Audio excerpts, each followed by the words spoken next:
తెలుగు రాష్ట్రాలకు వచ్చే కొత్త గవర్నర్ ఎవరు? ప్రస్తుత తెలుగు రాష్ట్రాల ఉమ్మడి గవర్నర్ ఈఎస్ఎల్ నరసింహన్ పదవీకాలం కొనసాగింపు ఉంటుందా? ఆయనకు సెలవు ప్రకటిస్తారా? ప్రస్తుతం రాజకీయ వర్గాల్లో ప్రధాన చర్చ ఈ విషయం మీదే. కొత్తగా వచ్చే గవర్నర్ కూడా ఉమ్మడి తెలుగు రాష్ట్రాలకు గవర్నర్గా ఉంటారా, లేకుంటే వేర్వేరుగా నియామకం ఉంటుందా?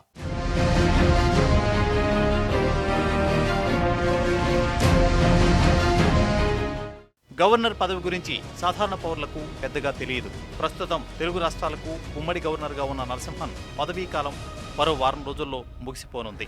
ఈ నేపథ్యంలో ఆయన పదవి కొనసాగింపు ఉంటుందా అనేది ఆసక్తికరంగా మారింది.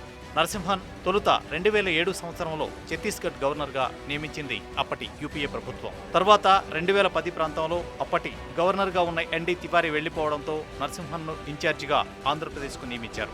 తర్వాత 2012 మే 3వ తేదీన ఆంధ్రప్రదేశ్కు గవర్నర్గా అధికారికంగానే పూర్తి బాధ్యతలు చేపట్టారు నరసింహన్. ఆయన అధికార పగ్గాలు చేపట్టిన కొద్ది వ్యవధిలోనే, అంటే 2013 నుంచి రాష్ట్ర విభజనకు సంబంధించిన అంశాల్లో చాలా చురుగ్గా వ్యవహరించారు. కేంద్రంలో యూపీఏ ప్రభుత్వం అధికారం కోల్పోయి మోడీ నేతృత్వంలోని ఎన్డీఏ అధికారంలోకి వచ్చింది. చాలా రాష్ట్రాల్లో యూపీఏ నియమించిన గవర్నర్లను రాజీనామా చేయించిన ఎన్డీఏ సర్కార్ నరసింహన్ మాత్రం యథావిధిగా కొనసాగించింది.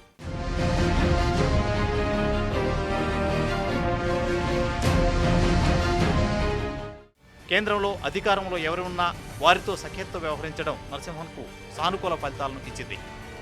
మోడీ ప్రభుత్వంతో చాలా మంచి సంబంధాలను మెయింటైన్ చేశారన్నది బహిరంగ రహస్యమే. ఇప్పుడు జాతీయ భద్రతా సలహాదారుగా ఉన్న అజిత్ ధోవల్, నరసింహన్ ఇద్దరు 1968 బ్యాచ్కు చెందిన ఐపీఎస్ అధికారులు. నరసింహన్ ఐబీ వంటి కీలక పోస్టుల్లో పనిచేశారు. ధోవల్ కూడా అంతే కీలక స్థానాల్లో పనిచేశారు. సో ఇద్దరికీ మంచి సన్నిహిత సంబంధాలు, స్నేహం కూడా ఉంది. తిరిగి ఆయన్ను కొనసాగించడానికి ఆ స్నేహం సహాయం చేస్తుందా?